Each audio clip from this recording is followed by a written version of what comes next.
So kasama natin si Bishop Juni Maralit ng Diocese of San Pablo. Bishop Juni, kamusta po ang pakiramdam ngayon? You met the Pope. Well, as always, happy naman ako. I don't know how many times we have already met the Pope, but every time it's a happy moment. And of course, sabi nga, Jubilee of Pope filled with so much hope, especially with him around and still with his prayers and of course his guidance. No? And yeah. What did you tell the Pope? Medyo matagal-tagal kayong nag-usap. Well, I just simply informed him he transferred me recently. So he asked me kung saan ako na-transfer. Sinabi ko San Pablo. And I mentioned him when the first time we met. I said, you made me a bishop of a small island because I'm small. Now you gave me a big diocese, but I haven't grown yet. That's why we both started laughing, and that's it, basically. Bishop, why are you here in Rome?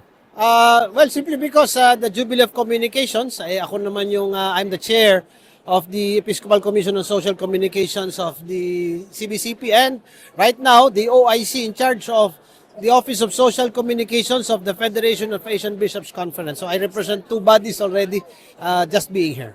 So, Bishop, what was your most important takeaway today? Mga speech ni Maria, Ressa, Nicolo Macan, and the Pope Francis. Wow, my goodness. Well, as communicators, we have a lot to do. Maria Resa's message was, it touched the heart.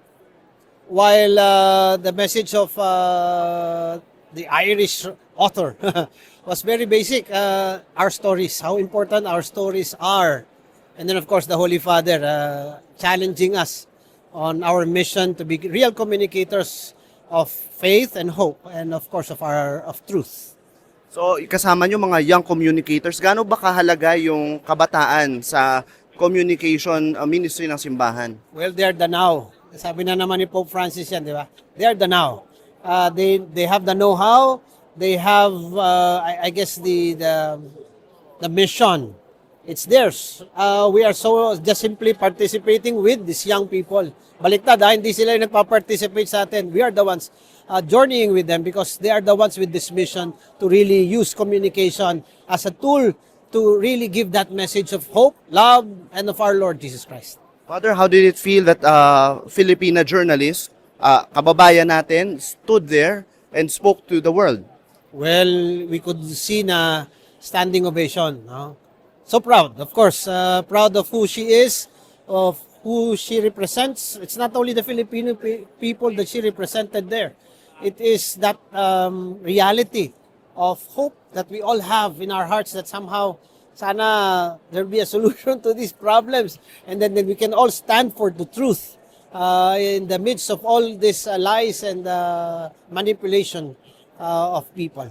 My final question, Bishop, what is your message to Filipino social communicators?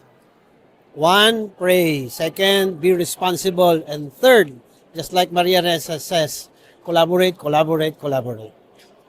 Thank you very much, Bishop. And thank you very much din sa Rappler and all the followers. God bless you all and speak out and please fight for the truth.